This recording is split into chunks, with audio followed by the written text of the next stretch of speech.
నేను ఎప్పుడు ఆ విషయం నాకు ఇష్టం లేదు మాట్లాడటం, కానీ ఇవాళ ఆ ద్రౌపది అమ్మని చూశాను ఆలయంలో. మీ అందరికీ తెలుసు ద్రౌపది అమ్మ గురించి, మీకు తెలుసా లేదా? అప్పుడు కౌరవులు ఏం చేశారు?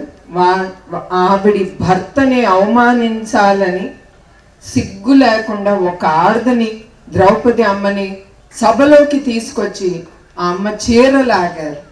ఎందుకు? భర్తల్ని కొట్టడానికి. వాళ్ళకి వేరే దారి దక్కలేదు, ఒక ఆడది దక్కింది వాళ్ళకి. అట్లానే మన అసెంబ్లీలో చంద్రబాబు నాయుడు గారిని హింసించాలని, ఆయనకి ఎదురు దెబ్బ కొట్టాలని వాళ్ళకి తెలిసి నా పేరు లాగారు, నా శీలాన్ని గురించి వాళ్ళు మాట్లాడారు. అది ఒక్కరికి అవసరం లేదు. ధైర్యం ఉంటే మొగాడుగా నుంచి మాట్లాడాలి, కానీ ఒక్క స్త్రీని లాగకూడదు. మీరందరూ కూడా ఇక్కడ చాలా మంది మొగాళ్ళు ఉన్నారు. ఒక్క స్త్రీ గురించి మీకు మాట్లాడే హక్కు ఎవరికి లేదు ఇక్కడ. ఏ స్త్రీ ఎట్లాంటిదో తనకి తెలుసు, తన జీవితం గురించి తెలుసు. అది మనం నేర్చుకోవాల్సింది అక్కడంతా. అది అన్నీ అయిన తర్వాత ద్రౌపదికి కృష్ణుడే దిగి వచ్చి ఆవిడికి సహాయం అందించాడు. అట్లా ప్రజల్లో దేవుడు వచ్చి, అట్లా చంద్రబాబు నాయుడు గారికి కానీ ఆయన కుటుంబం కానీ ప్రజల్ని దేవుళ్ళుగా మా కుటుంబంకి నుంచున్నాను. అది నేను ఎప్పుడూ మర్చిపోను. ప్రతి సందర్భంలో మా కుటుంబంలో చాలా జరిగినాయి మా జీవితాలు. ఇప్పుడే అన్నారు తిరుమలలో ఆ బాంబులు పెట్టి నక్సలైట్లు, కానీ ఇప్పుడు కూడా మా కుటుంబం హిట్ లిస్ట్లో ఉన్నా కూడా, ఇట్లాంటి అవమానాలు చాలా ఎదుర్కొన్నా కూడా ఆ దేవుడు అనేవాడు ఉంటాడు.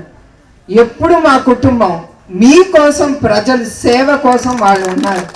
వాళ్ళు అట్లా మా కుటుంబం ఉంది గనక ఆయన్ని రాజమండ్రిలో నిర్బంధించినప్పుడు మీ అందరికీ తెలుసు, రుజువు ఏమీ లేకుండా 57 రోజులు నుంచున్న ఆయన ఖైదీ చేసినప్పుడు అప్పుడు దేవుడే దిగొచ్చి ప్రజల ద్వారా ముందుకొచ్చారు.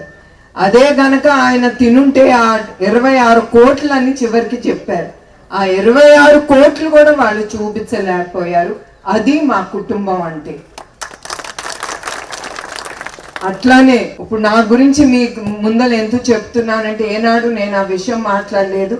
మగవాళ్ళని అందరికీ గుర్తు చేయటానికి తప్ప వేరే దానికి కాదు. ఇదేమి ఎలక్షన్ క్యాంపెయిన్ కాదు, నాకు అవసరం కూడా లేదు. ఇది స్త్రీని మర్యాదించాలి, స్త్రీ ఒక అమ్మ లాంటిది అనేది మీరందరూ మర్చిపోకూడదు. అది మీ అందరికీ గుర్తు చేయడానికి ఇది చెప్పేది. ఈ విషయం నేను ఏనాడు 10 మంది ముందర ఆ విషయం ఏనాడు మాట్లాడలేదు. కానీ ఇప్పుడు ఆ ద్రౌపది అమ్మని ఆ గుడిలో చూశాను కనుక మీకు ఒకసారి విన్నవించాలని నా మనసులో ఏముంది అని నేను మాట్లాడాను. అది నేను ఎవరికి అక్కర్లేదు. నా భర్తకి తెలుసు, అందరికీ తెలుసు నేను ఎట్లాంటి దాన్ని. So that's not at all important for me.